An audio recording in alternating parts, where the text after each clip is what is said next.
nígbà tá a dáyé a ò lè wẹ̀ fúnra wa nígbà tá a bá kú ìwọ kan wo ṣọwọ́ ẹ o ọmọ ìyá mi ṣàwọn àdáró lẹ́yìn ẹ nígbà tó bá kú. a ò lè wẹ̀ fúnra wa nígbà tá a dáyé a ò lè wẹ̀ fúnra wa nígbà tá a bá kú ìwọ náà wo ṣọwọ́ rẹ o ọmọ ìyá mi ṣàwọn àdáró lẹ́yìn ẹ nígbà tó bá kú.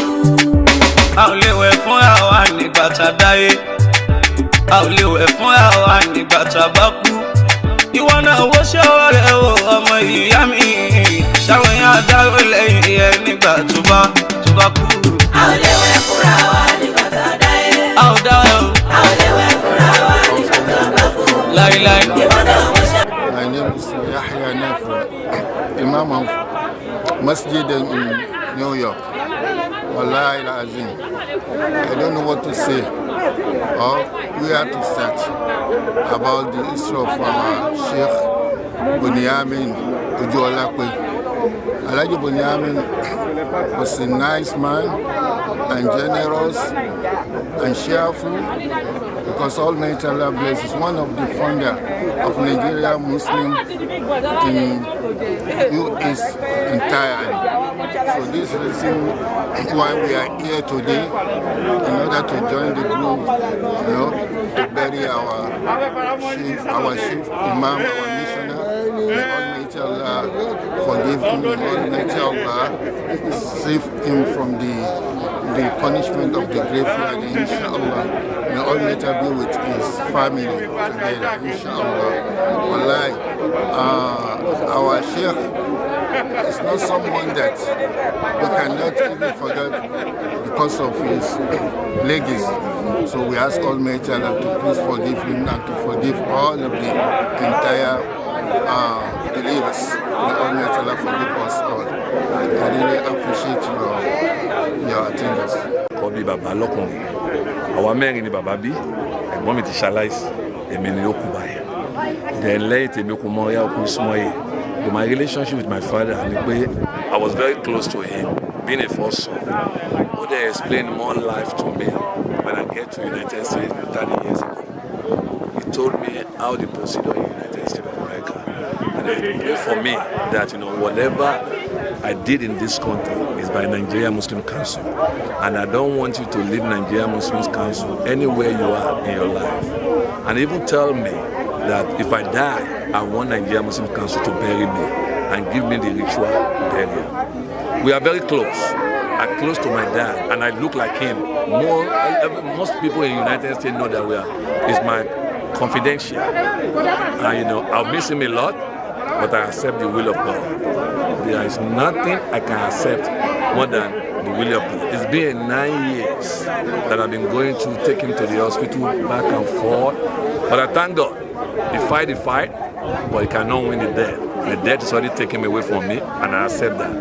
May Allah subhanahu wa ta'ala give my dad al-Jannah Firdaus. That is the only reason why I pray for him too much. Every day when I went to the hospital to look for him, I pray for God to heal him, to give him paradise. And I believe he will go to paradise, inshallah. I believe he will go to paradise, inshallah.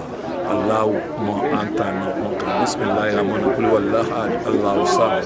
Lam yalid wa lam yulad wa lam yakul lahu kufuwan ahad. Thank you so much. Thank God bless you all. Thank you. Assalamu alaikum. My name is Ismail Ojuolape, Daddy's son. But Daddy is everybody's daddy. So I can claim to be his son, but everybody could claim to be his son because Daddy is just like that. So I thank everybody who came out, everybody his family. Like Daddy lived for the masjid, and the masjid lived for him too. So the NMC took care of him. That's where Daddy was the most happy at, in the setting of the masjid. So I thank everybody from the bottom of my heart, from everybody. God bless everybody and you all. Jazakallah khairan. My name is Quadra Jalape. My grandpa just passed. That's my relationship with him. I miss you, Grandpa. I remember when I used to get in trouble at mosque, and you were the one to help me save me from my mom. I thank you for that. Bismillahirrahmanirrahim. Hu Allahu Ahad, Allahu Samad, Lam Yalid wa Lam Yulad, Lam Yakul lahu kufuwan ahad. Thank you. Bàbá jẹ́ èèyàn kan tó dáa, bàbá dáadáa ni, bàbá téèyàn fi ń tọrọ bàbá ni, torí pé ńgbà tí mo dé ó mú mi bí ọmọ ni, kò tó mú mi bí ìyàwó mi ò dẹ̀ ẹ́fà rí. Tí bá ti ń lóyún tí mo ti ń bímọ, inú wọn máa ń dùn ni. Kọ́lọ́hun Lédùmarè lọ́jọ́ ni kó bá mi fẹ̀rù kẹ́ wọn, kó bá mi tẹ́ wọn sáfẹ́fẹ́ rẹ̀, kó bá mi tọ́nà mọ́lẹ̀ sí gàbà tí wọn. Iwájú tó dojúkọ Kọ́lọ́hun jó da èyí tó fi sílẹ̀ náà kó má bàjẹ́ láéláé. Àwọn ọmọ wọn Ọlọ́run Lédùmarè ń tó da mèremère lẹ́yìn. Kọ́lọ́hun Lédùmarè kó bá mi jogún ẹ̀ fún gbogbo wọn, Kọ́lọ́hun bá mi ṣọ́ àlàáfíà, ẹ̀mí gígùn àtàlàáfíà kó bá mi jogún ẹ̀ fún wọn. Ìyá náà Ọlọ́run Lédùmarè kó jẹ́ kí ọdún kó jìnnà síra wọn, kẹ́mi wọn gùn, kó má gùn sóṣì, kó má gùn sí ọlá àti tóbi Ọlọ́run lánàbí. Àwọn ọmọ wọn náà, ọkọ mi náà Ọlọ́run Lédùmarè kó bá mi gbà fún wọn, torí pé bàbá dáa. Ẹni tó bá ti ń rí wọn ó ti mọ̀ pé bàbá dáadáa ni, and Kọ́lọ́hun bá mi jogún àlùjánnà Firdaus fún wọn. Thank you so much. Orúkọ tèmi ni Idris Ayanwale. Mo jẹ́ bí ọmọ, just like a grandson sí Alhaji Amin Ojuolape. This man has been a good man to everybody, and you can all tell that like he has made a lot of impact in most people's life, and this is what every one of us are also benefiting today. We wish him Aljanna Firdaus. Iṣẹ́ wọn tán ṣe ọlọ́máṣà ìgbà fún wọn ní sàárà, gbogbo àṣìṣe wọn ọlọ́máṣà bá wọn parẹ́, ọlọ́mbà àtẹ wọn sáfẹ́fẹ́ rí, ọlọ́wà wọlá ipa wọn náà tán kó ọlọ́máṣà ṣe fún máṣà ìwákà fún wọn ní sàárà, iwájú tán dojú kọ́ ọlọ́mbà jò dá ìtàn fi sílẹ̀ náà ọlọ́mbà má jò bàjẹ́ ọlọ́lá ìlà fàtà we wish him best of luck. He started a new journey today, and may Almighty Allah be with him, guide him, and let him witness all the goodness and the grief.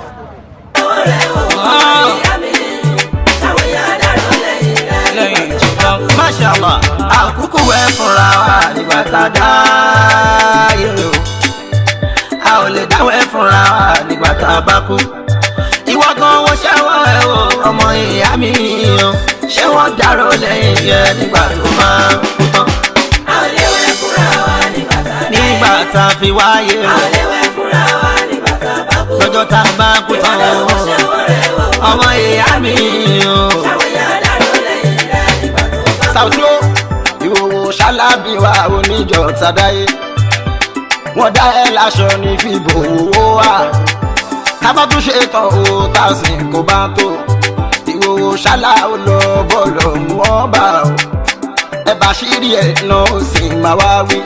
Ṣó má rẹ̀ ní bàṣírí rẹ̀ lẹ́yìn tó bá kú o. Ìwà tó wúlé ni o, ìwà tó wúlé ni ṣàní èsì ọ̀rọ̀ wa o. A ò lè wẹ̀ fúnra wa nígbà tá a dáyé. Àtọ́lù. A ò lè wẹ̀ fúnra wa nígbà tá a bá kú. Ìwọ náà wo ṣẹ́wọ́ rẹ̀ o, ọmọ ìyá mi. Ṣàwòyà dárò lẹ́yìn rẹ̀ nígbà tó bá kú. Odi yín ò gbé ní débì kan. Odi yín ò gbé ní débì kan. Ọ̀rẹ́ mi má dá ṣe ẹnu. Wá gbọ́ ìrìn tó máa ń yan dì. Wá gbọ́ èèyàn tó máa ń yòdì. Àjàfà ló máa ń yòdì. Àgbọ̀ èèyàn ló máa ń yòdì. Wà líkìdì oníkèéta wà láàdáwà. Ọ̀tá sálẹ̀ kẹta sànáyì wà sàmágùdì. Pẹ̀lú oníkòyìra wàmí fìtínà ti ṣe ìtọ́ni.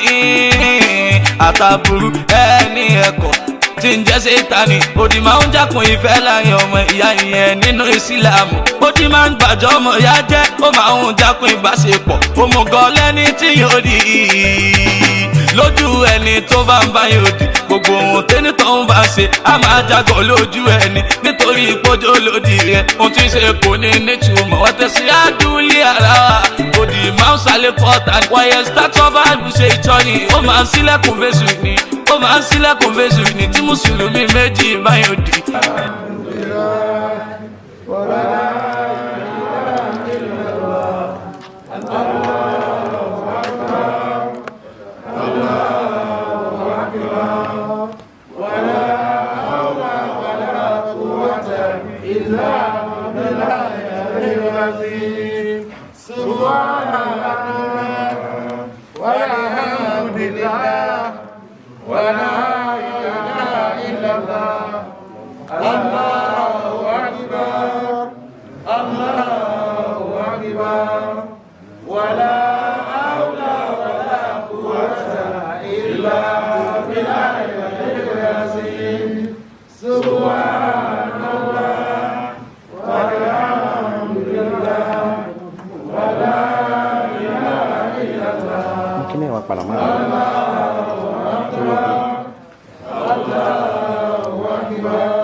So please let us form odd numbers. Odd number line. Odd number line. 3 or 5 or 7. Odd number line. Odd number line. Either 3 or 5 or Instead of all the cell phones, I think we have this. Okay. Please, please. let us give him the respect. So you can put your phone on vibration or turn it off entirely. Odd numbers.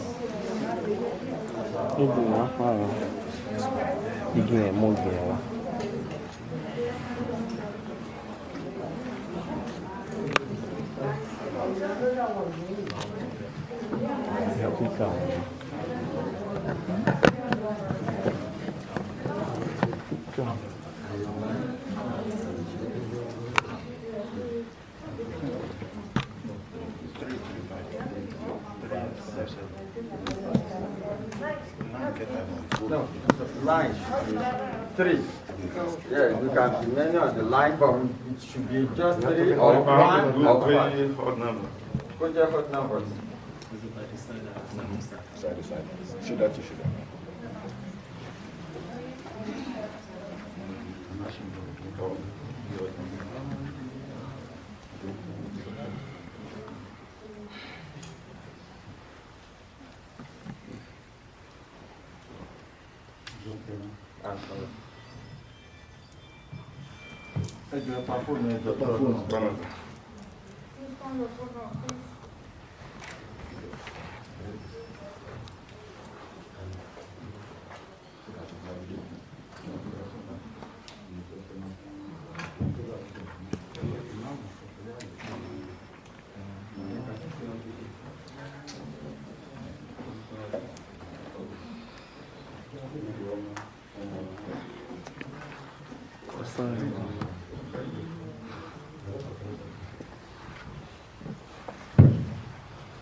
Janazah as a prayer, just you have only takbirat in 4 times. There's no ruku, there's no sujood. You have the first takbirat, the second, the third, and the last one after the prayer for the Ummah. So now, have the attention. May Allah Ta'ala say to prayer.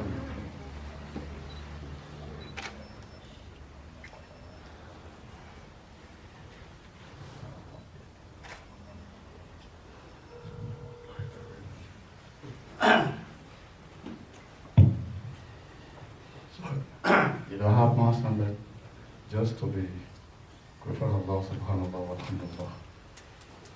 Allahu Akbar wa la hawla wa la quwwata illa billahi al-azim.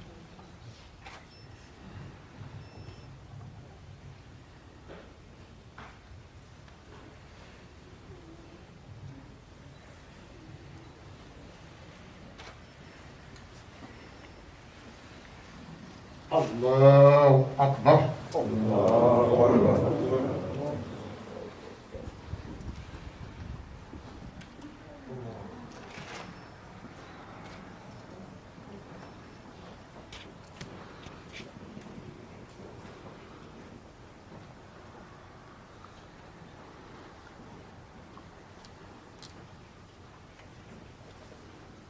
Allahu Akbar. Allahu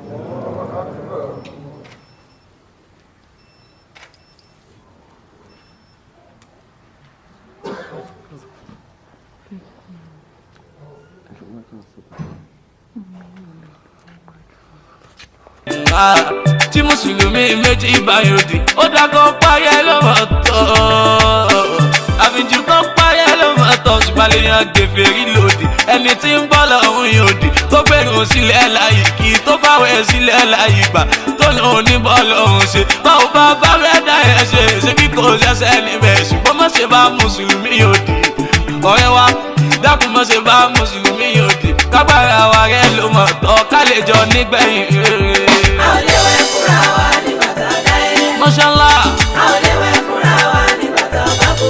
Àfijì. Ìwọ náà wo ṣe owó rẹ̀ wò ọmọ ìyá mi. Àwọn èèyàn dárò lẹ́yìn rẹ̀ nígbà tó bá kú. Sọ́bẹ̀ sùn fapòrọ̀ rí ìwà ọmọ ló ń jẹ́ kọ́mọ oṣoògùn òkìgbẹ́ láyé. Oríyọmí ọmọ Kẹ́hìndé yàtọ̀ sí wípé òbí ń sọ fún mi pé kò dáa nígbà tí ń bá ṣe nǹkan tó kù káàtó nígbà tí ń kéré o. Èmi gan ti mú kan fúnra mi nínú ìwà rere àti wá tí ẹ dá léwu láì dá láyé o. Mo tètè ya mú kan tó lè jẹ ìdèyàn àpọ́nlé o. Tóra ò máa nílé padà wá nígbà tá a bá kú tán. A ò lè wẹ̀ fúnra wa nígbà tá a dáyé. Nígbà tá a dáyé o. A ò lè wẹ̀ fúnra wa nígbà a ò lè dáwọ́ ẹ̀ tá a bá kú tán. Ìwọ náà wo ṣe owó rẹ̀ wò ìwọ gan wo ṣe owó rẹ̀ wò. Àwọn èèyàn dárò Dárò lẹ́yìn rẹ̀ nígbà tó bá kú. Ẹnìkan ló jáde òkú kò rí lédè Saoty. Ẹnìkan ló jáde òkú kò rí lédè tó ń kú síbi táṣọ ẹ̀ ò sí o. Kò sẹ́bí kò sẹ́yàn tó lè ṣe sí túra. Ẹnìkan tájú rí kí àwọn ọ̀hún sáré o. Pé kò gbọ́dọ̀ ráre ló bá gbé lọ sílé. Tó rá mi kírun nítorí pé ó rá mi kírun lórí ẹ̀ tó dúdú. Tẹ̀síbí ọwọ́ ẹ̀ mùsùlùmí lájẹ́. Owó òkúta wí ẹ nílànà Islam. Ó di òkú ó bẹ̀rẹ̀ ó sì bá ṣírí ẹ̀. Ẹ̀yìn yẹn dúé fún mi káwa lè yan rere. Nínú àwọn méjèèjì ṣe ìtọ̀hún tó kú ni. Abẹ́ni tó sìnkú ẹ̀ Àjàrẹwà Abíọ́dún Saoty. Mo lẹ́bùn ńlá kan mo lẹ́bùn ńlá kan Saoty mo lẹ́bùn ńlá kan fẹ́ ní bàgbà ánsà. A ò lè wẹ̀ fúnra wa nígbà tá a dáyé.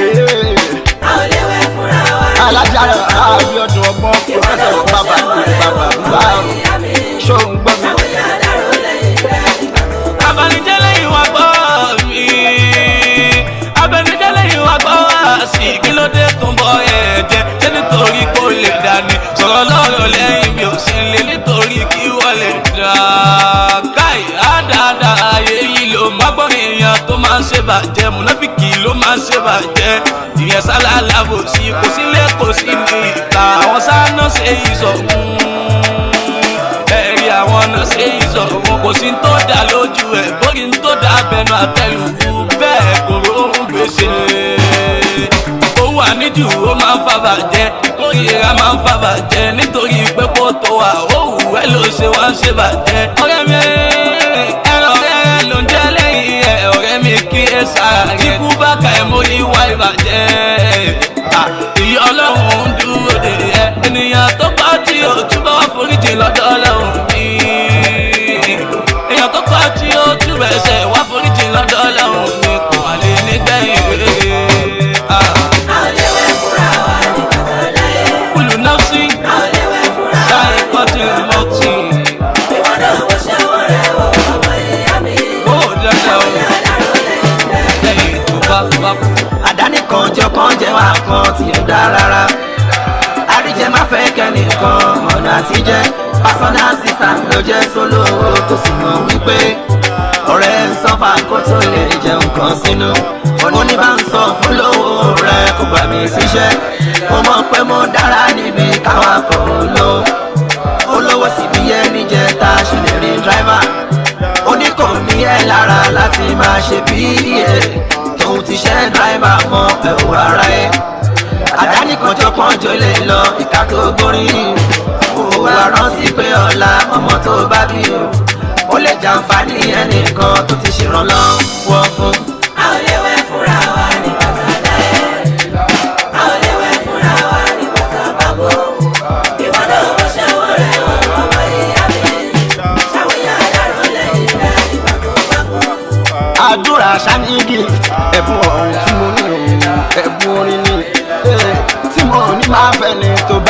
gba ansa wípé làǹkàyè oníyẹn ò ní kú ẹni ń bá àṣírí èèyàn lọ́nà kọ̀ọ̀nà láyé o lọ́nà kọ̀ọ̀nà ni wọ́n máa bá àṣírí ẹ̀ òkú tó kù yẹn la ó pè lẹ́ní rè tí o gbọ́dọ̀ rárí nítorí ó ti bá àṣírí ọmọ ẹ̀dá ẹgbẹ́ nígbà tó ń bẹ láyé ẹ̀san ló pàdé ìdí ọ̀rọ̀ rẹ̀ ẹ̀san ló pàdé ìdí ọ̀rọ̀ rẹ̀ o àìmọye òkú bẹ́ẹ̀ tí wọ́n jẹrà mọ́lẹ̀ ọ̀pọ̀ bẹ́ẹ̀ o Saoty ọ̀pọ̀ bẹ́ẹ̀ kẹ́ tó mọ̀ wípé tọ̀hún kú wọ́n ti fa bẹ́ẹ̀ gé orí ẹ̀ gé lápá ṣáájá ni ó jókòó ẹ̀ ọmọ ìyá mi o ṣáájá ni ó jókòó ẹ̀ ìwọ ọmọ ìyá mi ìwà tó kú lé ní ṣàyèsí ọ̀rọ̀ wa o. Bàtàdáyé. Bàbá tukú. Ọmọ ìyá mi o.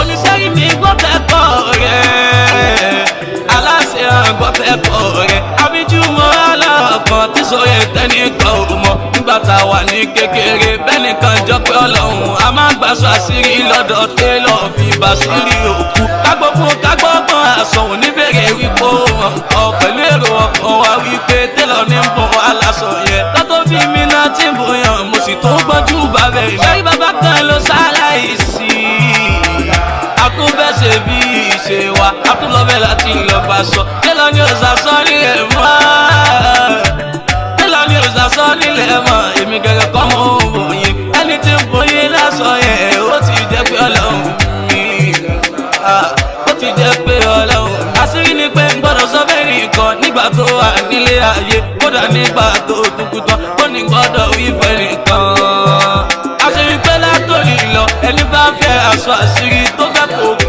ẹ mọ́lẹ̀ yóò gbọ́dọ̀ wá sanwó aṣọ ọ̀rọ̀ ìpá mi láàgàn àfijì ẹ̀wọ̀n dùgbẹ́gbọ́ bàbá ọlọ́run kọ́lọ́ wọn ṣàlékún ìkẹ́ fún ẹjọ́ máa sọ̀rọ̀ máa wò bẹ̀ ọlọ́run láṣẹ sọ̀rọ̀.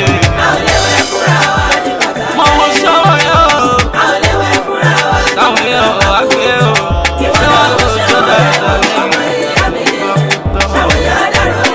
ẹ̀ ṣì wà ẹ̀. Yá ayyuhan-nasu kulu mimma fil ardi halalan tayyiban wala tattabi'u khutuwati shaytan innahu lakum aduwwun mubin. Allahu akbar. Ìyànjẹ ò dára kẹ́nìkan máa yọ̀yàn kan jẹ́ ohun tó jẹ́ gbà kẹ́nìkan fi lọ rẹ̀ rárá ìwọ náà má ṣe fẹ́ nìkan nítorí wípé ìwọ ló lẹ́tọ̀ọ́ sí àṣẹ kéèyàn tó ríṣẹ́ o kó tó wá lè fún ọ ní ààyè àti lè ríṣẹ́ o àbíkẹ́tọ̀ ní àdéhùn pé tí wọ́n bá ń gbowó ìdá mẹ́wàá gbọ́dọ̀ jẹ́ ti yẹ tó bá lè ṣe o wọn ò lè ríṣẹ́ wa sọ pé ẹ tètè má lọ o ohun tó lọ́hùn mi kò ní ìyànjẹ láàyè o ṣàtúnṣe kọ́ lọ́hùn nílé ṣe ètò ìyanu. nígbà tá a fi wá sáyé ọ̀lẹ́ o a ò lè fúnra wa tá a bá ọmọ ìyá mi dárò lẹ́yìn ìyá o torí pé iná mọ́lìmọ́rì o hadithan bàdá o fakul hadithan hasan liman wa ọ̀rọ̀ ṣaláwùdà ọmọ àdànù pátá kábàkú sọ fún mi ọ̀rọ̀ wò ló dà ohun táwọn ayò sọ ohun táwọn ayò sọ ṣe dá kejì láyé débà àbọ̀rọ̀ tó dá láyé òfin ṣẹ̀rí wa bani dúníà ẹ̀gẹ́ mọ̀lẹ́mọ̀rẹ́ òwàlá wà dábà náà sùn wà parọ̀ ṣàtúrọ̀ bá tasálà àǹfààní ìlú yìí òun náà sùn wákà ìròyìn náà sí máa ń tara kàlìjáwá bàtàbákù ìbéèrè lókun kíni tó ṣe láyé o tani tó lóore jù lẹ́ni tí buhari fèsì tó dá sílẹ̀ kí béèrè tó dé o. a ò lè wẹ̀ fúnra wa nígbà tá a dáyé a ò lè wẹ̀ fúnra wa nígbà tá a bá kú ìwọ náà mo ṣe wọ́n rẹ̀ o ọmọ ìyá mi ṣàwòyàn àdárò lẹ́yìn ìgbà tó bá kú. ọ̀dàlẹ́ ni yóò bá lá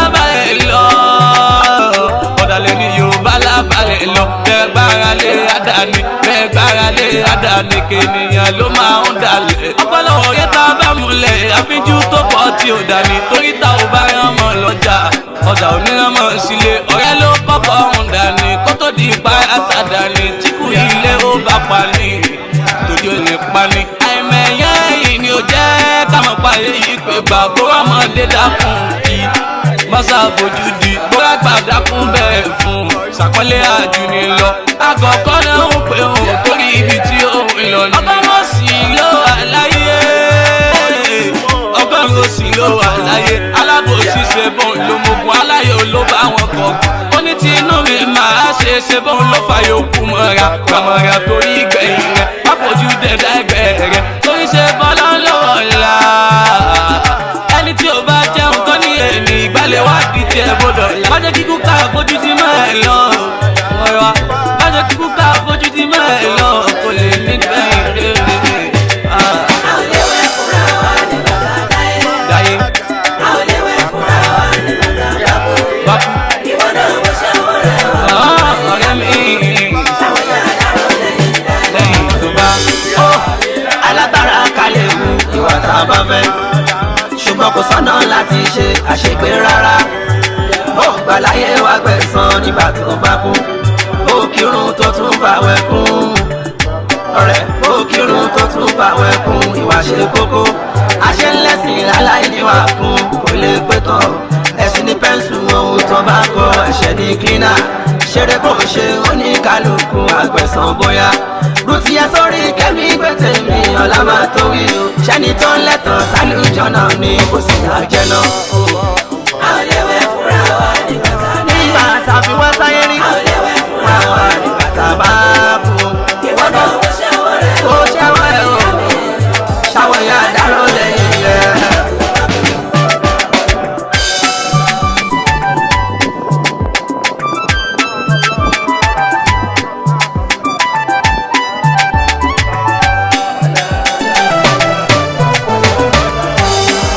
àwòdédé wáyé ọba tó dà wá sáyé ṣé bó ń lọ́wọ́ tó gbá lérò tó fi ní ká wáyé.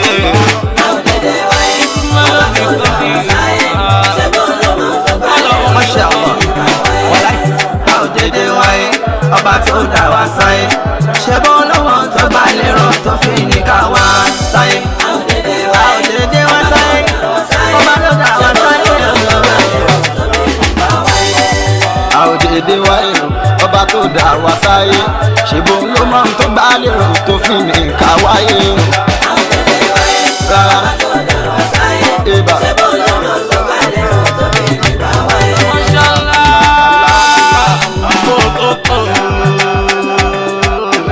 kòkòrò ìdè òrìdà lámìdé mòtúndé ọmọ àdé iṣó tó ti dé pẹ̀lú fàkọ̀ṣọ́ orí mo mú kéèké mo fẹ́ fi orin táyà fi kọ́gbọ́n kò sí fídíò ìjọ kò sùnwọ̀n ó kọjá ọ̀rẹ́nu àròdà òjò lórí ni ó kọjá èrè o ẹ tí mo ti ń bá dé o ó ọlọ́run ló yàn wá ọ̀kadà arámọ̀ ti gbẹ èmi pẹ̀lú ajá rẹwà Saoty Abiodun bàbá máa bú bá alájọsẹ yìí àfijù pẹ̀lú ajílẹ̀ tí ìfọmọkànlélé tí ń jẹ́ orí ọ̀rí ẹ bá péré lédi ẹjọ́ pẹ̀ wá nǹkan bí ìdílé oyin tó dùn tó ní kímọ̀ tó tún lóyìn tó pé ìlàwọ̀ nǹkan fáyé ẹni bá béèrè wípé báwo ló ṣe jẹ́ kó béèrè lọ́wọ́ tó dá wa sáyé torí. àwòdédé wáyé ọba tó dà wá sáyé ṣé bó ń lọ́wọ́ tó gbá lérò tó fi ní ká wálé ayé.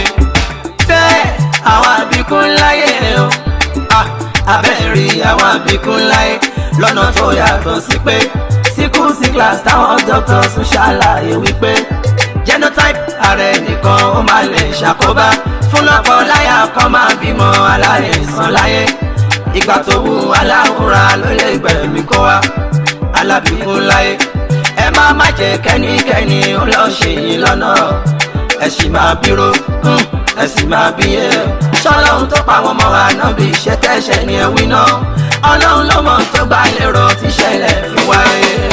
àwòdédé wáyé ọba tó dà wá sáyé. torí pé wà á mọ̀ khalaqtul jinna wal insa illa liya'budun ọba tó dà wá sáyé ọlọ́run dá nítorí ká lè jọ́sìn fún ni àwòdédé wáyé ọba tó dá wa sáyé ṣèbọn ló mọ ohun tó gbá lérò tó fi ní ká wáyé o.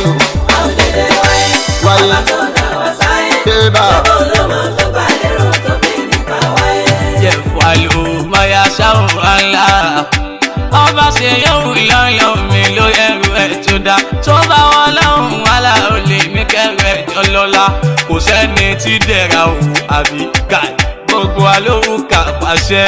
I remember in secondary school ọ̀gá bá bèrè o wípé kí ni future ambition ọ̀pọ̀ ní lọ́yà sí pé engineer ló dókítà ló dára jù lọ́wọ́ students pátá àwọn ní ẹni tá a mú mechanics tàbí tailor láéláé kí ló wá fàdí ẹ̀ jẹ́ni tó mú doctor nígbà yẹn ṣe tailor láwo àlèmọ̀lì gẹ̀ẹ́bì wọ́n ṣáàdà tí òun ló máa ń tó pamọ́ òtótó rẹ̀ Allah àìmọ̀nà ọ̀la ẹ̀dá ló jẹ́ kẹ́dá ó dààmú o gbìyànjú má dúró kálẹ̀ débi àfẹ́ má kó ẹ̀wẹ̀ sí ọkàn rẹ̀ wá mú aṣọ ẹni ìyá mú aṣọ kò sí ọ̀rẹ́ kankan kò sẹ́ni tí ó yá.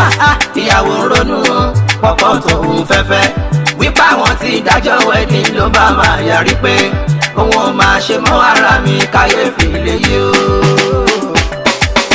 ǹjẹ́ kí ni ohun tíyàwó ṣe lọ́kọ ẹ̀ bá wípé òun ṣẹ̀ṣẹ̀ gbọ́ pé tán bá fẹ́ra pé fusion máa yíwọ́ wọ́n máa bẹ títí wọ́n bẹ títí o àfi ìgbà tó nílá bóun ò ṣe gbéyàwó mọ́ òun lòun ò lè wá kú ìwọ má ronú mọ́ jọ̀wọ́ má ronú mọ́ ọlọ́run ló mọ̀ tó bá lérò tọrọ náà fi rí bẹ́ẹ̀ ìtìjú yẹn ju ká ṣe ìyàwó kẹ́nìkan lọ sí ìwé.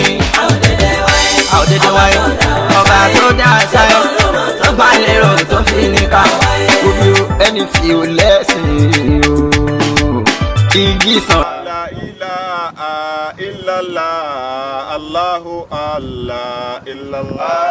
La ilaha illallah Allahu Allah illallah. La ilaha illallah Allahu Allah illallah. La ilaha illallah Allahu Allah illallah. La ilaha illallah Allahu Allah illallah. La ilaha illallah Allahu Allah illallah. La ilaha illallah Allahu Allah illallah. La ilaha illallah Allahu Allah illallah.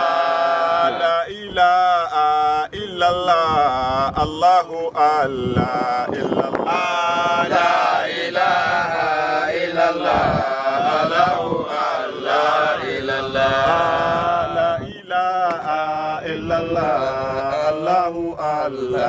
illallah. La ilaha illallah Allahu Allah illallah. La ilaha illallah Allahu Allah illallah. La ilaha illallah Allahu Allah illallah. La ilaha illallah Allahu Allah illallah. La ilaha illallah Allahu Allah illallah. La ilaha illallah Allahu Allah illallah. La ilaha illallah Allahu Allah illallah. La ilaha illallah Allahu Allah illallah. La ilaha illallah Allahu Allah illallah. Ya ilahi anta hayyu ya ilahi anta hayyu ya ilahi anta hayyu ya ilahi anta hayyu ya ilahi anta hayyu ya ilahi anta hayyu anta hayyu ya qayyum ya ilahi anta hayyu ya qayyum anta hayyu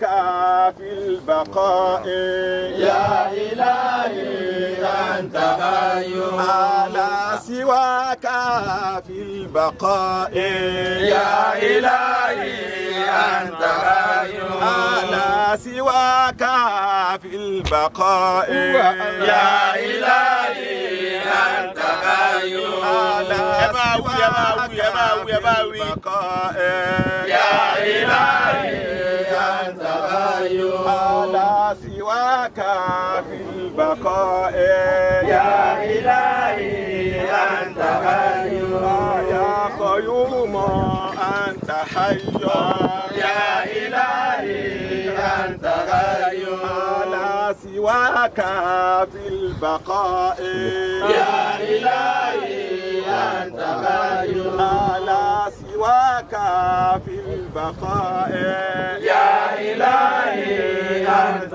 حي على سواك في البقاء يا إلهي أنت حي يا قيوم أنت حي يا إلهي أنت حي على سواك في البقاء يا إلهي أنت حي على سواك في البقاء يا إلهي أنت حي على سواك في البقاء يا إلهي أنت حي على سواك في البقاء يا إلهي أنت حي يا قيوم أنت حي يا إلهي أنت حي يا قيوم في البقاء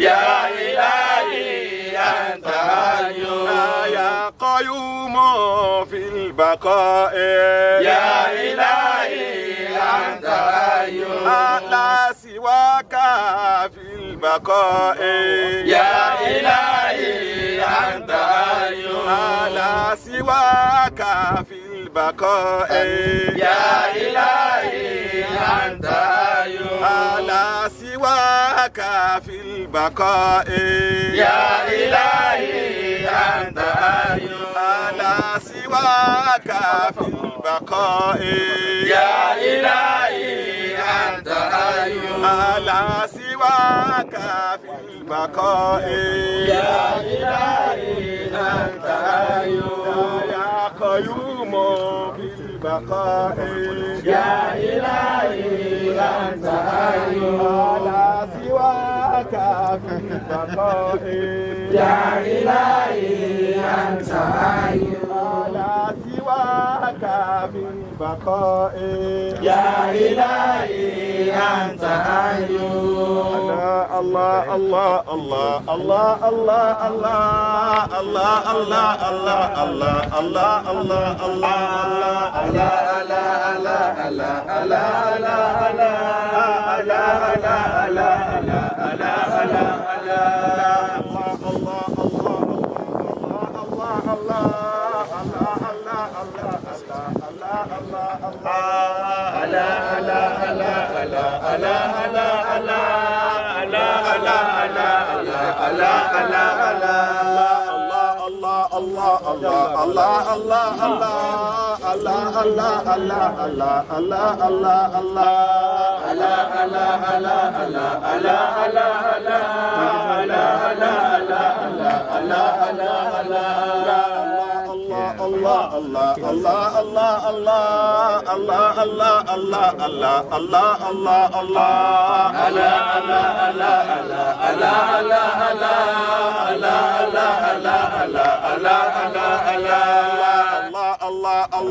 Èyí tó bá gbà láàyè ń bẹ̀rẹ̀ tó dé pé àwọn yóò dé gbogbo ọjọ́ máa bá dé. Yeah, one step up. Bismillahirrahmanirrahim. الياسين والقرآن الحكيم إنك لمن المرسلين على صراط مستقيم وأنت العزيز الرحيم لتنصر قوما ونصر الله فغافرون وقد يكون قول ولا تكلم ولا يؤمنون إنا جعلنا في أناكنا كتابا وهي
إلى خلق مالوفو ألا الله ألا الله في الغوص برهاما ألا الله ألا الله صار سر لي سر ألا الله ألا الله لي سر برهاما ألا الله ألا الله استالو بميلو بي ألا الله ألا الله ببرهاما على الله على الله تعالوا بميلو بي على الله على الله ميلو ببرهاما على الله على الله ترى سر لي سري على الله على الله سر برهاما على الله على الله الأولياء ترى على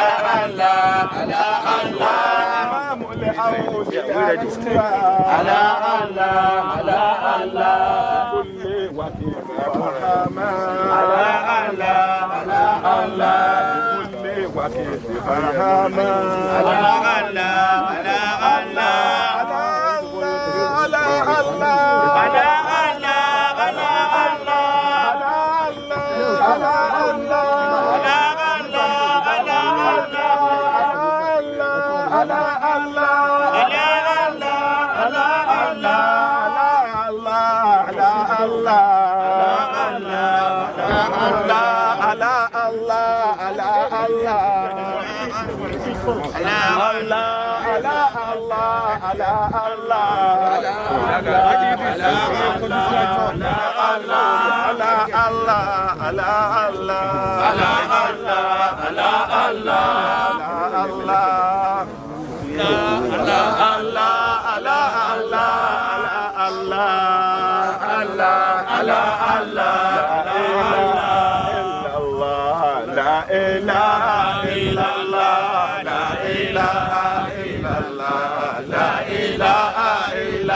Can you please back up if you are not a family of the deceased? Hormat al-Mayyit, back up a little bit because only his family can see you. Back up a little bit. It's the whole family.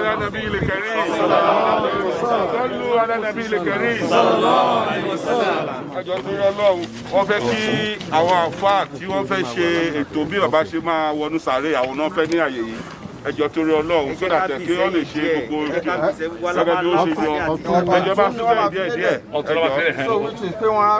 ẹ bá súnṣẹ́ díẹ̀ ẹjọ́ torí Ọlọ́run. dọ́kọ̀ tún ló máa fi lélẹ̀ apọ̀ tún yẹn dà ọwọ́ tún wọn ni kẹ́ máa gbé.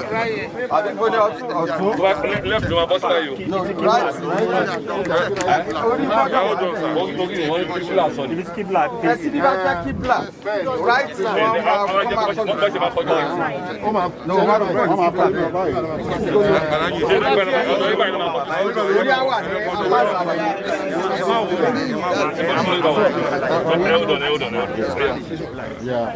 Afásọ̀bù ọ̀dọ́ yín lórí padà bọ̀.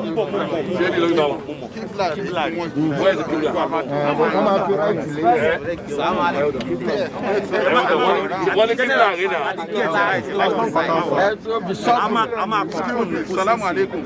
Ẹjọ́ ká máa yí kí ìkàrà náà. Ẹ máa wọ́n àti gẹ̀ẹ́tì ẹ máa wọlé àmà yìí. Ẹ jẹ́ kó máa yí pẹ̀lú sọ́rí. Excuse me. Bismillah, àwọn akágbé lè sọ̀rọ̀. No, that's why we right. I'm not somebody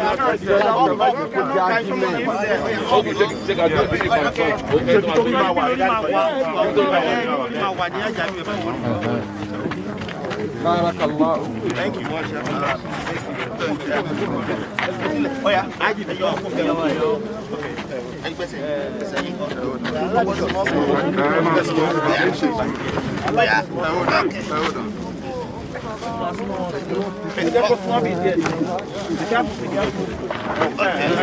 check him out. No,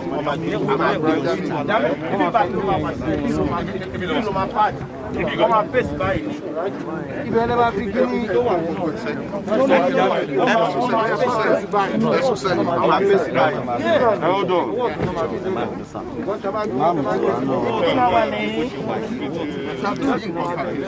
Yeah, I'll go on my face and keep flat. Yeah. I should make it nice.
La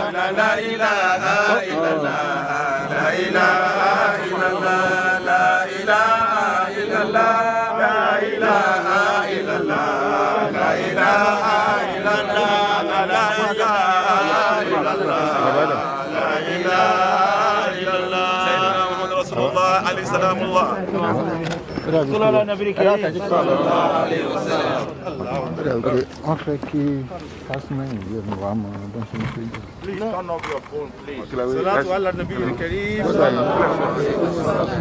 Excuse me. Wọ́n ní kẹ́ súnmọ́ ìdí ẹ̀ tó lọ́wọ́ ẹjọ́. You want us to back up a little bit? No, I want everyone to be behind the tent. Yeah, we are going to do that. Just give us short time. Yeah, I know. You can continue to pray. Just 2 minutes, yeah. Sheikh Yaya.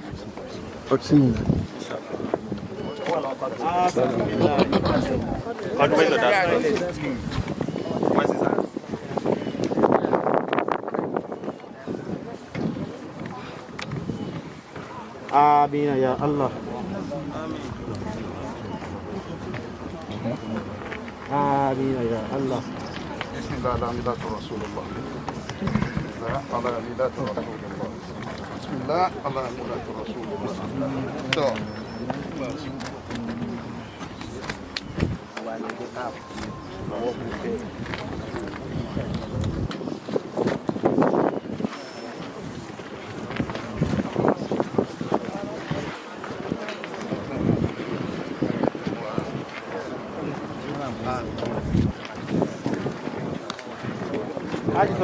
نعم اي ممتاز هذا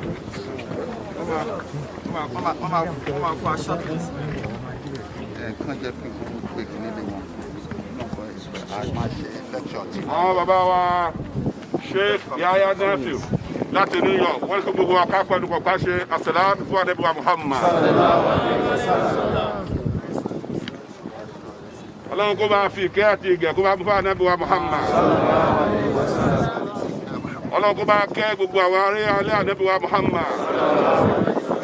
Ọlọ́run kó máa kẹ́ gbogbo àwọn ìyàwó Ànábì wa Muhammad. Ọlọ́run kó máa kẹ́ gbogbo ẹbí Ànábì lápapọ̀.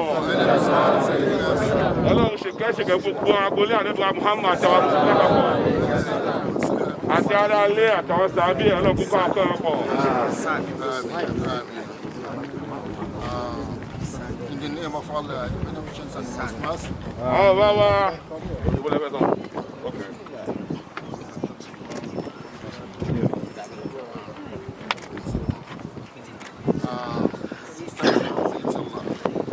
We praise Him, show our gratitude.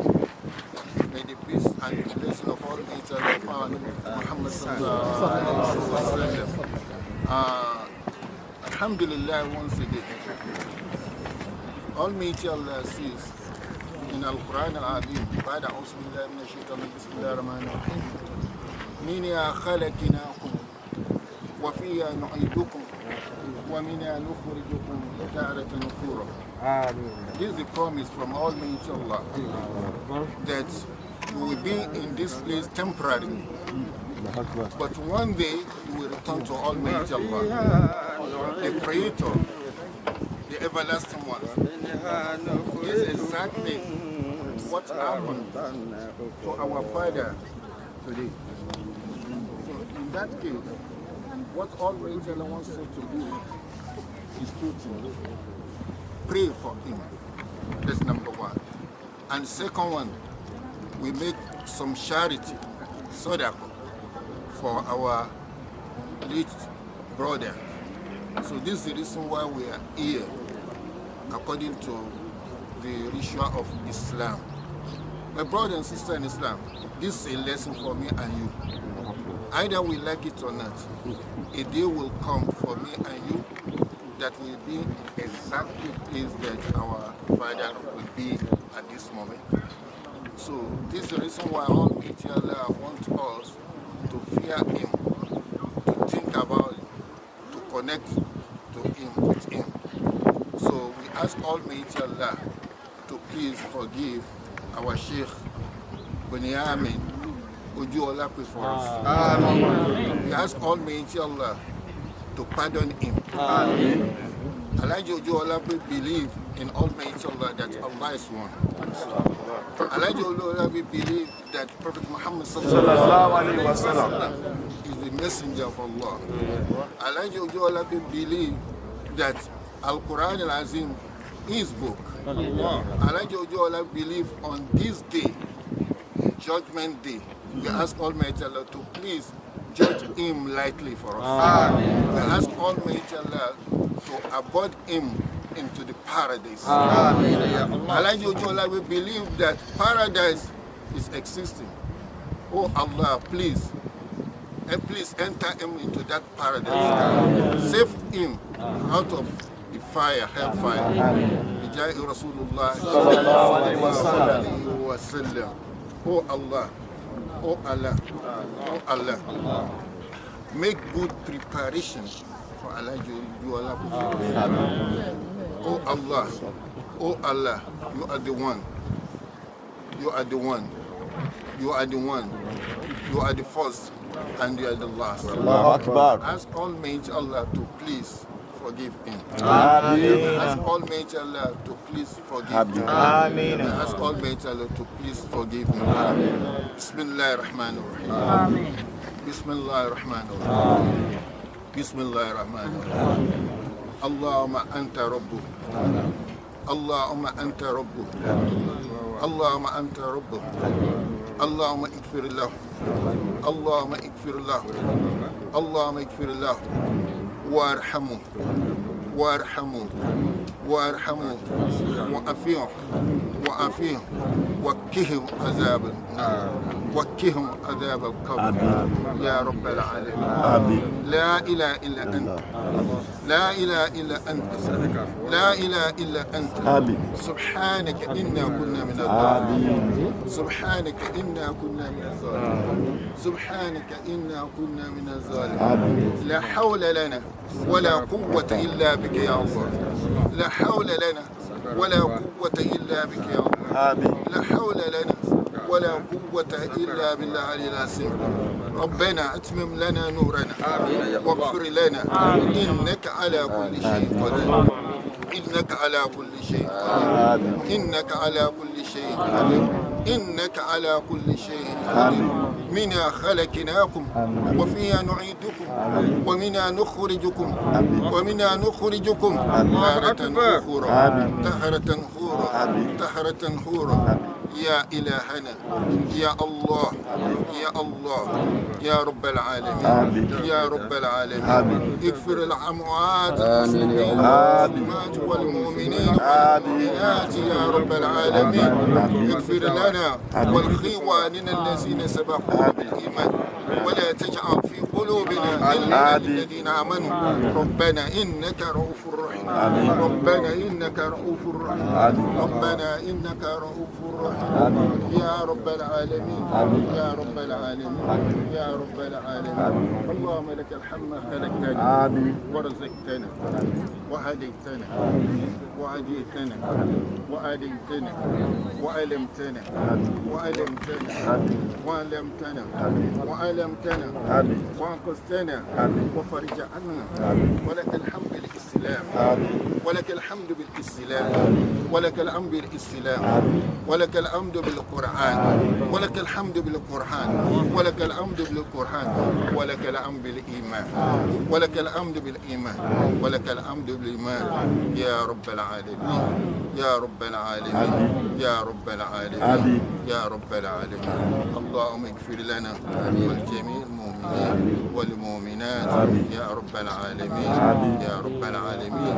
اللهم صل وسلم وبارك على سيدنا محمد وعلى آل محمد كما صليت ورحمت وباركت على سيدنا إبراهيم وعلى آل سيدنا إبراهيم في العالمين إنك حميد مجيد. بسم الله قل هو الله. بسم الله الرحمن الرحيم. هو الله أحد الله الصمد لم يلد ولم يكن له كفوا أحد. تحية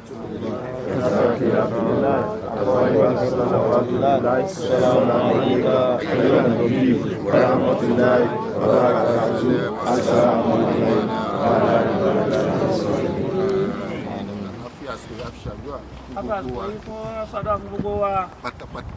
pátápátá látòkè dé lọkùnrin ní obìnrin lọmọdé ní àgbà ní látòrí àwọn aṣíwájú ọlọ́pàá látòrí àwọn bàbá wa ọlọ́njárí yín pẹ́ o ọlọ́njárí yín pẹ́ o ọlọ́njárí yín pẹ́ ọlọ́mọdé gbà yín lọ́wọ́ báyìí wọ́n gbà wá náà lọ́wọ́ yín báyìí ọlọ́njà pẹ́ fúnra wa ọlọ́njà pẹ́ fúnra wa fàánù ọlọ́run àbíbí ọlọ́run ọlọ́run bá wà pẹ̀lú yín wọ́n làwọn àpá mi wọ́n mọ̀ ṣe yín bọ̀ kọ́lọ́kọ́ bá dúró tì kọ́lọ́kọ́ bá ti dúró tì yàn ó ti parí kọ́lọ́kọ́ bá dúró tì yín o kó ṣàánú yín. bẹ̀rẹ̀ látòtún wá dórí àwọn alájà wa wọ́n látòrí àwọn alájà wa ojú ọlá pé ọlọ́run bá wa mú ọ dúró ọlọ́run bá mú ọ dúró ọlọ́run bá ṣàánú wọn gbogbo àwọn ọmọ látòrí ìjọba jámì ó lè dórí ibi tó dé ibi tó ti bẹ̀rẹ̀ débi tó dé ọlọ́ba pẹ̀lú yín ọlọ́mọ́tò ń tẹ̀lé ọlọ́mọ́tò ń tẹ̀lé tó jìnà síra àmọ̀pá lọ àmọ́ ọlọ́run wọ́n ti jọ yàrá yìí ṣàánú ọlọ́run ọlọ́dí tó bí rẹ̀ lọ́dọ́rí gbogbo alápapọ̀ ọkùnrin ní obìnrin ní ọmọdé ní àgbà ní gbogbo ìgbà tó wá àwa lásán wọ́n sábà mọ oore tó wà níbi ìtura wáyé ni bí wá sí bíbá yìí. kóde èèyàn ní tọrọ kíkú wọ́n ní kóde èèyàn ní tọrọ kíkú lẹ́yìn àbí kíkú máa mú yàn lọ kí ẹ máa lọ àtẹ́ndì jẹ̀nẹ́sà. Ànábì Muhammad sallallahu alaihi wasallam. ó jẹ́ ká mọ̀ wípé téèyàn bá fi lè wá sí irú ibi tá a wà yìí. Ànábì Muhammad sallallahu alaihi wasallam ó ní ọlọ́run ó fún ẹni yẹn ní kìrá. wọ́n wá bí Ànábì pé kí ló ó ní pẹ́ńpẹ́ ọ̀rọ̀ tí ò ní tán tó dàbí gẹ́gẹ́ bí òkè húdù tá a máa ń lọ nínú lẹ́nu kankan ó gbà ọlọ́run kó wá wọlé abẹ́ tí wọ́n bá rí yẹn nínú òsùn ẹ̀ níjọ́ àlùkìyámà ìjọ́rè ńlá kọ́ ni ọlọ́run kó jọ ọlọ́run kó san gbogbo Muhammadu Rasulullah sallallahu alaihi wasallam gbogbo àwọn tí wọ́n ti lọ tó fi wá dórí àwọn náà ọlọ́run kó bá wa foríjì wọn bá wa ṣàánú àwọn táàmù àwọn àpá wa àwọn ẹni ọlọ́run kó bá pa gbogbo ọlọ́run náà àtọ́yìn náà bismillah kúrú àlá gbogbo àwọn ọmọ tá a ṣàdúrà fún tó ti lọ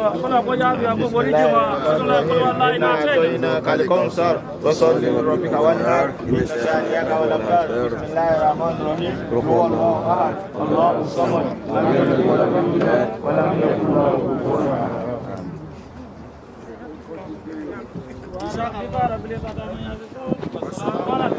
الحمد لله رب العالمين.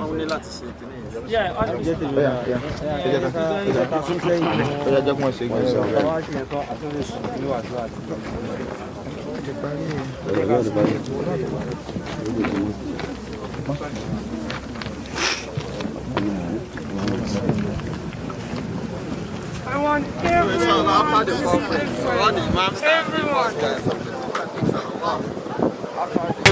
àkúkú ẹ fúnra wa nígbà tá a dáyé o a ò lè dáwọ́ ẹ fúnra wa nígbà tá a bá kú ìwọ gan wọ́n ṣẹ́wọ́ ẹ o ọmọ ìyá mi o ṣé wọ́n dárò lẹ́yìn yẹ nígbà tó máa kú tán. a ò lè wẹ̀ fúnra wa nígbà tá a dáyé nígbà tá a fi wáyé o a ò lè wẹ̀ fúnra wa nígbà tá a bá kú lọ́jọ́ tá a bá kú tán o ọmọ ìyá mi o ṣàwọn yà dárò lẹ́yìn yẹ nígbà tó bá kú. Sàwùtò ìwòwò ṣálábì wa oníjọ tàdáyé wọ́n dá ẹ láṣọ ní fìbò owó wa tábàtún ṣe tán o tàṣìn kò bá tó ìwòwò ṣálá ó lọ bọ́ọ̀lù wọn bá o ẹ bàṣírí ẹ náà ó sì máa wá wí ṣọmọdé ní bàṣírí rẹ lẹ́yìn tó bá kú ìwà tó wúlé ní o ìwà tó wúlé ní ṣàní èsì ọ̀rọ̀ wa o.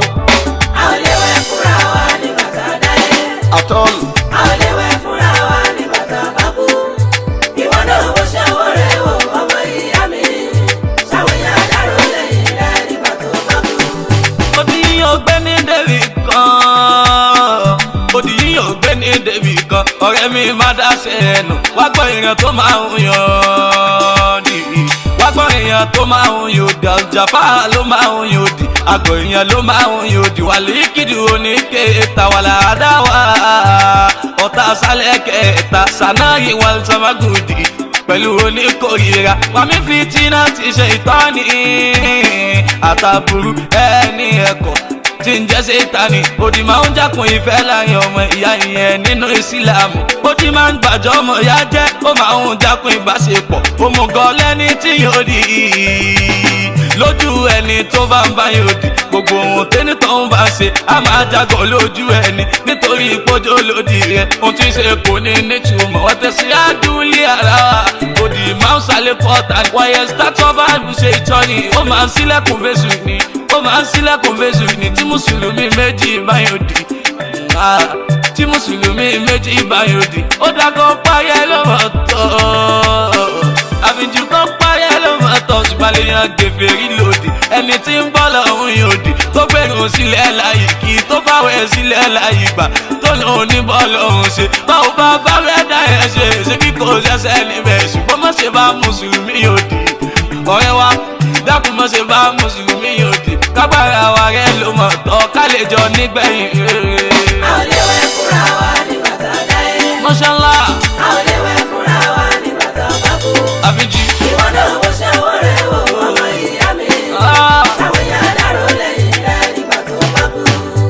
sábẹ́ sọ́fà kò rọrí ìwà ọmọ ló ń jẹ́ kọ́mọ oṣoògùn òkìgbẹ́ láyé Oríyọ̀mí ọmọ Kẹ́hìndé yàtọ̀ sí wípé òbí ń sọ fún mi pé kò dáa nígbà tí ń bá ṣe nǹkan tó kù káàtó nígbà tí ń kéré o èmi kan ti mú kan fúnra mi nínú ìwà rere àti wá tí ẹ dá léwu láì dá láyé o mo tètè ya mú kan tó lè jẹ ìdèyàn àpọ́nlé o tóra ò máa nílé padà wá nígbà tá a bá kú tán. a ò lè wẹ̀ fúnra wa nígbà tá a dáyé. nígbà tá a dáyé o. a ò lè wẹ̀ fúnra wa nígbà a ò lè dáwọ́ ẹ̀ tá a bá kú tán. ìwọ náà wo ṣe ọwọ́ rẹ wò ìwọ gan mo ṣe ọwọ́ rẹ o. ṣàwòyà dárò lẹ́yìn rẹ nígbà tó bá kú. ẹnìkan ló jáde òkú kò rí lédè Saoty ẹnìkan ló jáde òkú kò rí lédè tó ń kú síbi táṣọ ẹ̀ ò sí o kò sẹ́bí kò sẹ́yàn tó lè ṣe ìsìtúra ẹnìkan tájú rí kí àwọn tọ̀hún sáré o pé kò gbọ́dọ̀ ráre ló bá gbé lọ sílé tó rá mi kírun nítorí pé ó rá mi kírun lórí ẹ̀ tó dúdú tẹ̀síbí ọwọ́ ẹ̀ mùsùlùmí lájẹ́ owó òkúta wíyẹn nílànà Islam ó di òkú ó bẹ̀rẹ̀ ó sì bá ṣírí ẹ̀ ẹ̀yìn yẹn dúé fún mi káwa lè yan rere nínú àwọn méjèèjì iṣẹ́ ìtọ̀hún tó kú ní abẹ́ni tó sìnkú ẹ̀ Àjàrẹwà Abíọ́dún Saoty mo lẹ́bùn ńlá kan mo lẹ́bùn ńlá kan Saoty mo lẹ́bùn ńlá kan fẹ́ ní bàgbà ánsà. a ò lè wẹ̀ fúnra wa nígbà tá a dáyé. a ò lè wẹ̀ fúnra wa nígbà tá a dáyé. Alájàrẹwà Abíọ́dún ọgbọ́n pòfẹ́sọ̀ bàbá bàbá ṣó ń gbọ́ mi. ṣàwòyà dárò lẹ́yìn rẹ nígbà tó bá kú. abanijẹ́ lẹ́yìn wá gbọ́ mi abanijẹ́ lẹ́yìn wá gbọ́ wá sí kí ló dé tó ń bọ́ ẹ̀jẹ̀ ṣé nítorí kó lè dání sọ̀rọ̀ lọ́rọ̀ lẹ́yìn bí ó ṣe ń lé nítorí kí wọ́n lè dá káì àdáadáa ayé yìí ló má gbọ́ èèyàn tó máa ń ṣe bàjẹ́ múnáfíkì ló máa ń ṣe bàjẹ́ ìyẹn sálálà bò sí kò sílé kò sí ní ìta àwọn sáánà ṣe ìsọ̀ ẹ̀rí àwọn náà ṣe ìsọ̀rọ̀ kò sí tó dá lójú ẹ̀ bórí tó dá bẹnu àtẹlù bẹ́ẹ̀ kò róhùn gbèsè. owó àníjù ó máa ń fa bàjẹ́ ìkórìíra máa ń fa bàjẹ́ nítorí pé kó tó wà òwú ẹ̀ ló ṣe wá ń ṣe bàjẹ́. ọ̀rẹ́ mi ẹran ọ̀rẹ́ rẹ ló ń jẹ́ lẹ́yìn ẹ̀ ọ̀rẹ́ mi kí ẹ sára rẹ̀ tí kú bá ka ẹ̀ mórí wá ìbàjẹ́. ìyá ọlọ́run ń dúró de ẹ ènìyàn tó kọ́ tí ò túbọ̀ wá foríjì lọ́dọ̀ ọlọ́run mi èèyàn tó kọ́ tí ó túbọ̀ ẹsẹ̀ wá foríjì lọ́dọ̀ ọlọ́run ni kò má lè nígbẹ̀yìn rere. a ò lè wẹ̀ fúnra wa nígbà tá a dáyé. kùlù náà sí. a ò lè wẹ̀ fúnra wa sáyé kọ́tì mọ́tì. ìwọ náà mo ṣe wọ́n rẹ̀ o ọmọ ìyá mi. ó dáadáa o lẹ́yìn tó bá kú. àdáni kan jọ kan jẹ́ wá kan tí ò dá rárá. àríjẹ má fẹ́ kẹ́nìkan mọ̀nà àtijẹ́ personal assistant ló jẹ́ sólówó tó sì mọ̀ wípé ọ̀rẹ́ ń sọ́fà kó tó lè jẹun kan sínú. òní bá ń sọ fún lówó rẹ̀ kó gbà mí síṣẹ́. mo mọ̀ pé mo dára níbi káwọn akọ̀ olówó sì bí ẹni jẹ́ tá a ṣe lè rí dráìvà. oní kò ní ẹ lára láti máa ṣe PA tóun ti ṣe dráìvà mọ́ ẹ̀wù ara ẹ̀. àdáni kan jọ pọ́njọ lè lọ ìka tó gbóríyìn. ó wá rántí pé ọ̀la ọmọ tó bá bí o lè jàǹfààní ẹnìkan tó ti ṣèrànlọ́wọ́ fún. a ò lè wẹ̀ fúnra wa nígbà tá a dáyé. a ò lè wẹ̀ fúnra wa nígbà tá a bá kú. ìwọ náà mo ṣe wọ́n rẹ̀ o ọmọ ìyá mi. ṣàwòyàn àdáró lẹ́yìn rẹ̀ nígbà tó bá kú. àdúrà ṣáni gift ẹ̀bùn ọ̀hún tí mo ní òun ẹ̀bùn orin ni tí mo ní máa fẹ́ ni tó bá lè gba ánsà. wípé láǹkàyè oníyẹn ò ní kú. ẹni ń bá ṣírí èèyàn lọ́nà kọ̀nà láyé o. lọ́nà kọ̀nà ni wọ́n máa bá ṣírí ẹ̀. òkú tó kù yẹn la ó pè lẹ́ni rè. tí o gbọ́dọ̀ rárí nítorò tí bá ṣírí. ọmọ ẹ̀dá ẹgbẹ́ nígbà tó ń bẹ láyé. ẹ̀san ló pàdé ẹ̀yìn di ọ̀rọ̀ rẹ̀ o. ẹ̀san ló pàdé ẹ̀yìn di ọ̀rọ̀ rẹ̀ o. àìmọye òkú bẹ́ẹ̀ tí wọ́n jẹrà mọ́lẹ̀. ọ̀pọ̀ ń bẹ o Saoty ọ̀pọ̀ ń bẹ kẹ́ tó mọ̀ wípé tọ̀hún kú. wọ́n ti fa abẹ́ gé orí ẹ̀ gé lápá. ṣáájá ni ó jókòó ẹ̀ ọmọ ìyá mi o. ṣáájá ni ó jókòó ẹ̀ ìwọ ọmọ ìyá mi o. ìwà tó wúlé ní ṣàlèsì ọ̀rọ̀ a o. a ò lè wẹ̀ fúnra wa nígbà tá a dáyé. bàtà dáyé. a ò lè wẹ̀ fúnra wa nígbà tá a bá kú. tá a bá tún kú. ìwọ náà mo ṣe wọ́n rẹ̀ o ọmọ ìyá mi. ọmọ ìyá mi o. ṣàwòyàn àdáró lẹ́yìn rẹ̀ nígbà tó bá kú. oníṣẹ́ mi gbọ́ kẹ́kọ̀ọ́ rẹ̀ aláṣẹ gbọ́ kẹ́kọ̀ọ́ rẹ̀ àbíjú mọ́ aláàkàn tí sóye tẹ́nìkan ò mọ̀ nígbà tá a wà ní kékeré bẹ́ẹ̀ nìkan jọ pé ọlọ́run a máa ń gbàṣọ àṣírí lọ́dọ̀ télọ̀ fi bàṣírí òkú kágbọ́gbọ́n àsọ̀hún níbèrè wípé ó mọ̀ nǹkan pẹ̀lú èrò ọkàn wa wípé télọ̀ ní ń bùn aláṣọ yẹn lọ́tọ́ bí mi náà ti ń bùyàn mo sì tó ń gbọ́njú bàbẹ̀ ìṣẹ́rí bàbá kan ló ṣaláìsí àtúnfẹ́sẹ̀ bí ìṣe wa àtúnlọ́bẹ̀ láti lọ́gbà sọ télọ̀ ní òṣàṣọ nílẹ̀ mọ́ télọ̀ ní òṣàṣọ nílẹ̀ mọ́ èmi gẹ́gẹ́ kọ́ mọ́ òyìn ẹni tí ń bóyin lásọ yẹn ó ti jẹ́ pé ọlọ́run mi ó ti jẹ́ pé ọlọ́run mi. àṣírí ni pé ń gbọ́dọ̀ sọ fẹ́ nìkan nígbà tó wà nílé ayé kódà nígbà tó tukú tán ó ní gbọ́dọ̀ wí fẹ́ nìkan. àṣírí pé látòlì lọ ẹni bá fẹ́ aṣọ àṣírí tó fẹ́ pòkú ẹ mọ́lẹ̀ yóò gbọ́dọ̀ wá sanwó aṣọ. ọ̀rọ̀ ìpá mi láyà gan-an àfijú ẹ wọ́n rúgbà gbọ́ bàbá ọlọ́run mi kọ́lọ́run ṣàlékún ìkẹ́ fún ẹjọ́ máa sọ̀rọ̀ máa wò bẹ̀ ọlọ́run láṣẹ sọ̀rọ̀. a ò lè wẹ̀ fúnra wa nígbà tá a dáyé. mo mọ sọ́wọ́ ẹ o. a ò lè wẹ̀ fúnra wa nígbà tá a sáwọn èèyàn wá gbé o. ìwọ náà mo ṣe wọ́n rẹ̀ o ọmọ ìyá mi. ṣàwòyàn àdáró lẹ́yìn rẹ̀. yéésù wa rẹ̀. yá ayú anáṣu kulu mimma fil ardi halalan tayyiban wala tattabi'u khutuwati shaytan innahu lakum aduwwun mubin. Allahu akbar. ìyànjẹ́ ò dára kẹ́nìkan máa yọ̀yàn kan jẹ́ o. ohun tó jẹ́ gbà kẹ́nìkan fi lọ rẹ̀ rárá. ìwọ náà má ṣe fẹ́ nìkan nítorí wípé ìwọ ló lẹ́tọ̀ọ́ sí àṣẹ kéèyàn tó ríṣẹ́ o. kó tó wá lè fún ọ ní ààyè àti lè ríṣẹ́ o. àbí kẹjọ ní àdéhùn pé tí wọ́n bá ń gbowó ìdá. kò sí any more thing until Saturday ní Muslim Council 2 o'clock ẹni àfa tó bá wish láti pray fún bàbá nígbà yẹn wọ́n lè sòkè dilẹ̀ ńjọ́ yẹn but ẹni tó bá wish láti dúró láti ṣàdúrà fún bàbá kó dúró kó ṣàdúrà but not kakàn dúró síbi kakàn máa ṣe but Saturday a máa ṣe gbogbo ẹ̀ papọ̀ ní mọ́ṣáláṣí ẹ má trunk lọ sí ilé ibi tí alájà wà alájà ò ní láìkẹ́ bẹ́ẹ̀ yẹn so ẹ jẹ́ ká fún wọn ní this 3 days to mourn then tó bá di Saturday ẹ tó bá wish láti rà alájà ní mosque inshallah bí kudratullah ẹ jọ ẹ jẹ́ ká ṣe bẹ́ẹ̀ yẹn kí Ọlọ́run kó gbàdúrà gbogbo wa kọ́lọ́run kó fún wa ṣe so tá bá ti kú òǹbí ẹ ṣàdúrà títí 3 days ẹ máa fọkàn ṣàdúrà fún bàbá kọ́lọ́run jẹ́ kí bàbá rọ́nà lọ kán lè rókè gùn kọ́lọ́run kó ṣàdúrà wa ẹ̀ tó bá fẹ́ ṣàdúrà you can stay and ṣàdúrà but you can sọ fún un ní kí ìjọba mẹ́ta tó ń lọ. mẹ́wàá gbọ́dọ̀ jẹ́ ti yẹ tó bá lè ṣe o wọn ò lè ríṣẹ́ wa sọ pé ẹ tètè má lọ ohun tó lọ́hùn mi kọ́ ní ìyànjẹ láàyè o ṣàtúnṣe kọ́ lọ́hùn mi lè ṣe ètò ìyanu. a ò lè wẹ̀ fúnra wa nígbà tá a fi wá sáyẹ̀ o a ò lè fúnra wa tá a bá kú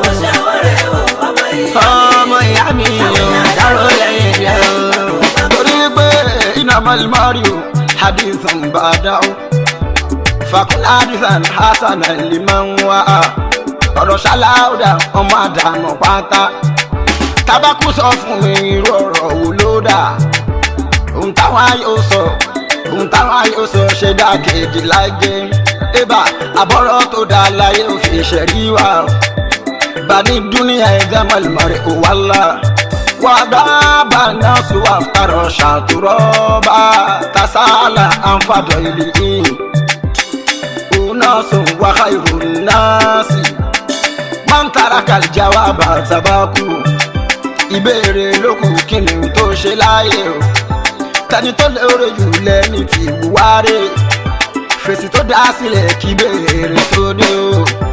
a ò lè wẹ̀ fúnra wa nígbà tá a